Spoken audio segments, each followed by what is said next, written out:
ఇది ఎంత ప్రసిద్ధి కాంచిన లడ్డు అంటే దానికి సంబంధించిన లడ్డు తయారీలో వాడే ఈ నెయ్యి కానీ వాడే ఇంగ్రీడియంట్స్ కానీ ఇవన్నీ కూడా దశాబ్దాలుగా జరుగుతూ ఉన్నాయి. ఇవన్నీ ప్రొక్యూర్మెంట్ ప్రాసెస్ అనేది ఇదేం కొత్తగా ఎవడు వచ్చి చేసేది ఏమీ లేదు, ఎవడు కొత్తగా దాంట్లో ఏలు పెట్టేది లేదు. రొటీన్గా జరిగే ఈ కార్యక్రమం, ఈ రొటీన్గా జరిగే ఈ కార్యక్రమం 6 నెలలకు ఒకసారి రొటీన్గా జరిగే కార్యక్రమంలో ఎవరు L1గా వస్తారో వారికి ఇస్తారు. మరి ఎవరు సప్లై చేసినా కూడా, మరి ఎవరికి L1గా వస్తారు, ఎవరు సప్లై చేసినా కూడా వాళ్ళు ప్రతి ఒక్కరూ కూడా వారు సప్లై చేసిన ప్రతి ట్యాంకర్తో పాటు, వెరీ ఇంపార్టెంట్ ఈ పాయింట్, వాళ్ళు సప్లై చేసిన ప్రతి ట్యాంకర్ నెయ్యితో పాటు వాళ్ళు NABL సర్టిఫై చేసిన సంస్థ నుంచి, అంటే NABL అంటే నేషనల్ అక్రెడిషన్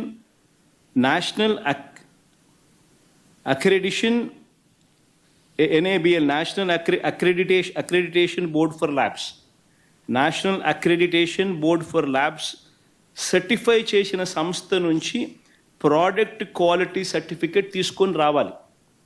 రూల్ వచ్చిన తర్వాత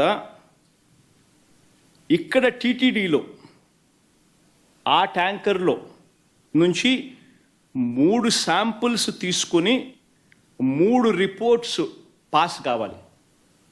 ఇది routine process, compulsory process for anybody.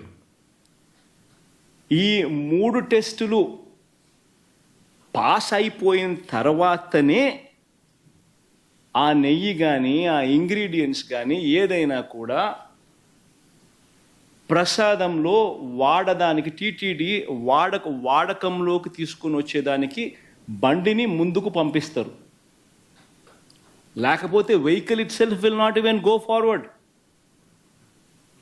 లేకపోతే అసలు ముందుకు కూడా పోదు, రిజెక్ట్. ఆ 3 శాంపుల్స్లో ఏది పాస్ కాకపోయినా కూడా అసలు నీకు అసలు శాంప్లింగే, అసలు నీకు అసలు ఆ బండి ముందుకే పోదు, ఆపేస్తారు, రిజెక్ట్ చేసేసి వెనక్కి పంపించేస్తారు. దట్ ఈస్ ప్రక్రియ. This is compulsory. మరి నేను అడుగుతా ఉన్నది ఒకటి, చంద్రబాబు నాయుడు, మరి ఏదైనా కానీ రిజెక్ట్ అయిపోతే అసలు నువ్వు వాడే అవకాశమే లేదు, వాడే పరిస్థితి లేదు. మరి అలాంటప్పుడు అది వాడారని, అవి నాసిరకమని, యానిమల్ ఫ్యాట్ అని ఇలా రకరకాలుగా చెప్పడం అబద్ధాలు కాదా?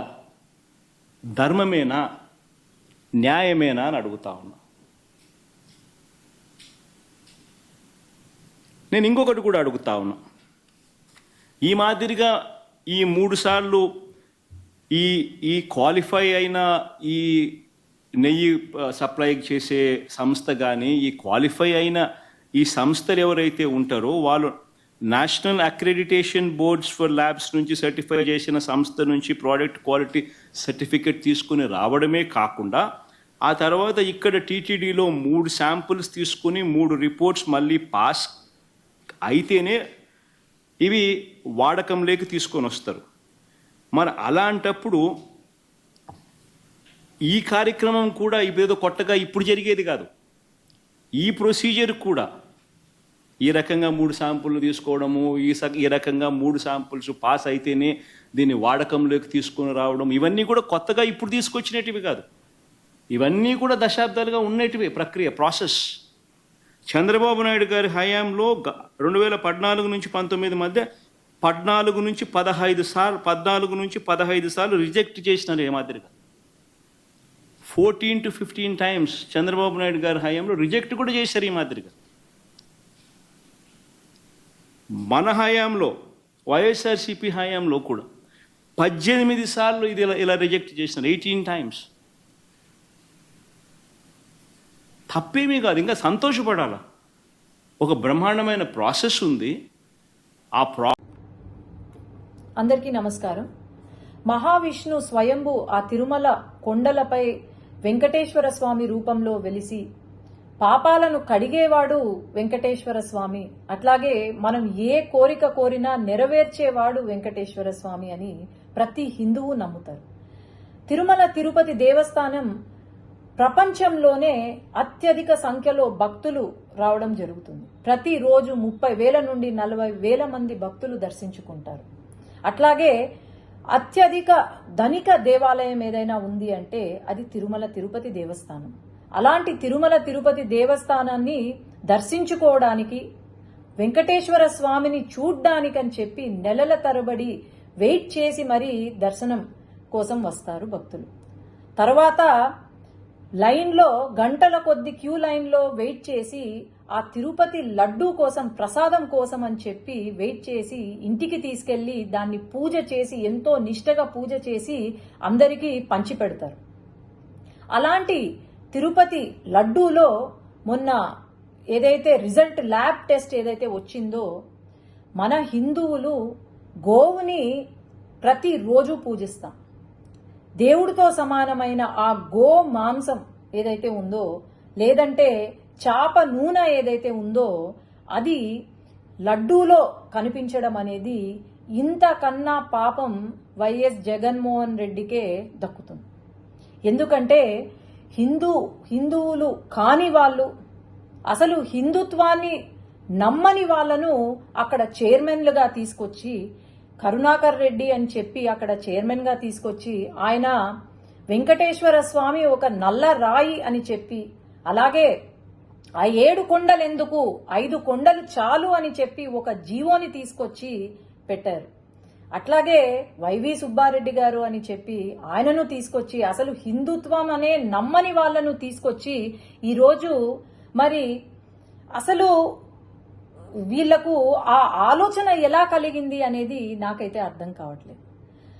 ఎప్పుడో 1857లో సిపాయి మ్యూటినీ అని విన్నాం. అది బుల్లెట్లు, బ్రిటిషర్లు చేసే బుల్లెట్లలో గోమాంసం ఉందని చెప్పి అదే ఫస్ట్ వార్ ఆఫ్ ఇండిపెండెన్స్ అని కూడా అంటారు. గోమాంసం ఉందని చెప్పి చిన్నగా ఒక రివోల్ట్ స్టార్ట్ అయ్యి అది పెద్దగా కనిపించిన బ్రిటిషర్లందరినీ కూడా చంపి పాడేసిన దేశంలో ఈరోజు ఇక్కడ లడ్డూలో గోమాంసము, చాప నూనె ఉంది అంటే మరి ఏమనుకోవాలి? మనము ఈ 5 సంవత్సరాలు, గత 5 సంవత్సరాల కాలంలో మనం గమనిస్తే అసలు గుడులకు వాల్యూ ఇవ్వని ఆ ప్రభుత్వం, వైఎస్ఆర్సీపీ ప్రభుత్వం ఏదైతే ఉందో, నేను చెప్తూనే వచ్చాను. శ్రీశైలంలో కూడా శ్రీశైలం లడ్డూలో చికెన్ ఎముక కనిపించింది అంటే ఆ రోజు ఎటువంటి యాక్షన్ తీసుకోలేదు. అసలు దేవాలయాలు ఎందుకున్నాయి, లేదంటే మన దేవుళ్ళు ఎందుకున్నారు ఇంకా అని అనిపిస్తుంది. తప్పకుండా ఖచ్చితంగా అయితే ఈ ఎవరైతే దీనికి బాధ్యులో వాళ్ళను ఉరి తీసినా ఎక్కడ తక్కువ కాదు, కానీ వీళ్లకు కఠినమైన శిక్ష విధించాలి, ఖచ్చితంగా విధిస్తారు అని నేను అనుకుంటున్నాను.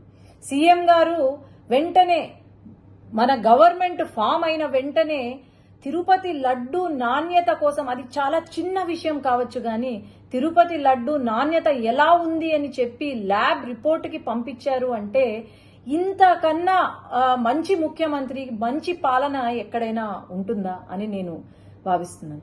ఇక్కడ మటుకు ఈ హిందూ మనోభావాలు దెబ్బతీసేలాగా ఇలాంటి సిచ్యువేషన్ మనకు ప్రపంచం మొత్తము ఈ దుర్ఘటనను గమనిస్తూనే ఉంది. ఖచ్చితంగా వీళ్లకు కఠిన శిక్ష వేయవలసిందిగా నేనైతే కోరుతున్నాను. ధన్యవాదాలు.